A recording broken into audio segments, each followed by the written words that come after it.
Keyshawn Rollins was standing on his front porch when someone across the street shouted his name. All I heard was, "Yo, Sean," and I turned my head. Then the air exploded. I thought they had an automatic because how the shots was coming. They was coming fast, so we had to react fast. As the 16-year-old hugged the floor, bullets blasted through the front windows, splintered the wall above his 2-year-old sister's play area, and slammed into the kitchen cabinets. Keyshawn was hit twice in the thigh. His 18-year-old sister, Keyshauna, suffered a deep graze on her knee.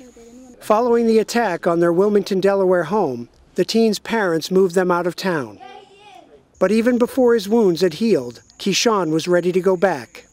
I don't fear no man. I only fear God, so if you're going to take me, just take me.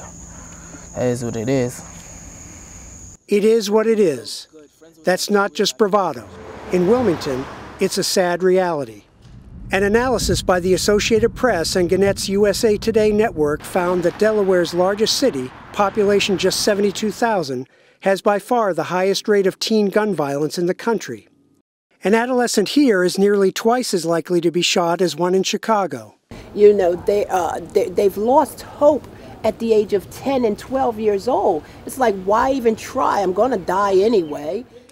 A year-long investigation by the News Journal, Gannett's local newspaper, linked a large number of youth shootings in Wilmington to 2 gangs. The feud began in January 2015 with the murder of 16-year-old Jordan Ellerby. Another flashpoint came in May 2016, when 15-year-old Brandon Wingo was gunned down walking home from school. Wilmington is a corporate tax haven where the riverfront that once cranked out warships now sports luxury condos. But 86% of the city's youth receive some form of state assistance. Help us! Help us! Help us! That's good, you spoke. The violence has spread like an infectious disease in the city's poor neighborhoods. We just did a vigil up this street. The guy that was murdered. The Reverend Derek Johnson says shootings here are more about respect than money or drugs. And insults escalate quickly via social media. Johnson says a gun gives a sense of power to those who feel powerless. I feel insignificant in my family, I'm insignificant in school, I'm insignificant in my community. I'm gonna matter. And if I die before I'm 21, it doesn't matter.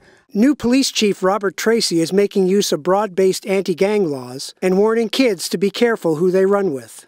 We want you to be a productive citizen. We want you to be a productive juvenile so you can be a productive adult.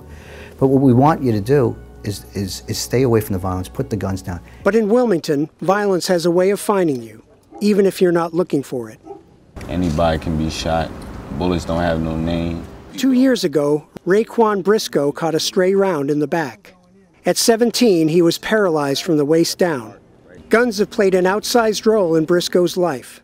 His younger brother, Ramir, was charged with killing a man at 14. Still, he tries to justify the violence. The only thing that's going to beat a gun is a gun. And retaliation. That's all some people know is retaliation. On July 21st, Briscoe's brother and 2 other gang members were sentenced in connection with several killings, including the murder of Keyshawn's and Keyshauna's older brother. 5 days after the sentencing, the family's home was riddled with bullets. The father believes revenge was behind the attack. We losing these kids too fast. And that's a sad situation. And the crazy thing about it is these kids is accepting it. They accepting like going to jail for life. They accepting, you know what I mean, getting put in a grave. The older kids want to go home, but their mother says it's time to leave Wilmington. I'm not losing no more kids. I'm not bearing no more kids. I'm not losing no more kids. They already took one, they're not gonna take no more. No. Alan Breed, Associated Press, Wilmington, Delaware.